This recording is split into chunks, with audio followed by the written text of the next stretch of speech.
Hello, my name is Chucky, and I'm going to explain how your outing will go today. We have about 25 minutes of sailing to reach the dive site. As for the equipment, you have the scuba gear, which consists of the tank, the regulator, and the vest.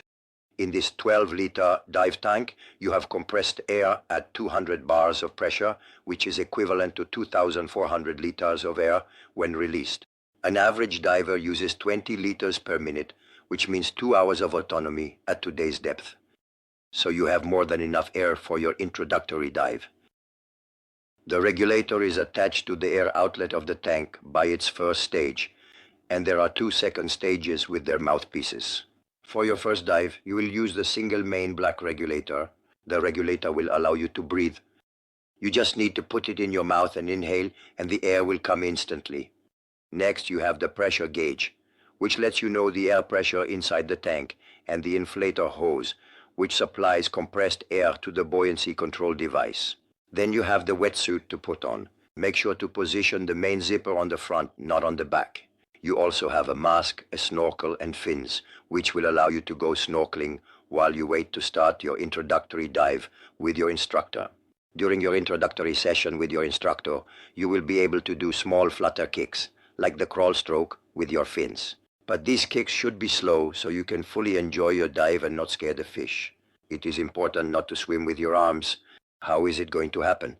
Once you arrive at the site, the instructors will go with the certified divers to do deep or training dives. When they return, each of you will go with an instructor.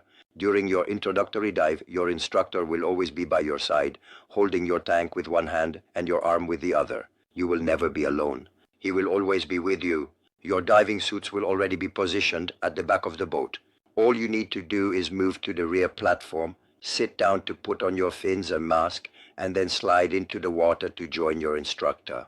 The instructor will help you put on your diving suit, then have you breathe at the surface to teach you how to breathe. For this, it is important to exhale the air from your lungs thoroughly, so you can take in fresh air with your next breath. Once underwater, we will no longer be able to talk, so we will need to communicate using hand signals. There are several signals you need to know. The first signal. Okay, this is a question. When the instructor makes this sign, he wants to know if everything is all right with you. If everything is indeed fine, you make the same sign back to your instructor. If you have the slightest problem, make the not okay sign while trying to indicate or show what's wrong. Not okay, I have water in my mask. Not okay, my ears hurt. Not okay, I have a cramp in my calf. Next, you have the sign for I want to go up, then I want to go down, and then I'm cold. When you are underwater with your instructor, it's possible that water may get into your mask. You can clear the water from your mask by blowing out through your nose while tilting your head slightly upward at the same time. If, however, you are unable to clear the water from your mask, remember to signal that something is wrong by pointing to your mask. At that moment, your instructor will help you clear your mask effectively. During your underwater excursion, it is important to breathe normally. That is, to inhale and exhale regularly and not to hold your breath. It is also important not to touch the wildlife or plants. Even though there is no danger in the Mediterranean, we must protect nature. Finally, when you begin your descent, that is, when you go from the surface to underwater, the water pressure will be exerted on your body, especially on your ears, and you will need to equalize the pressure to relieve your eardrums. To do this, it's quite simple.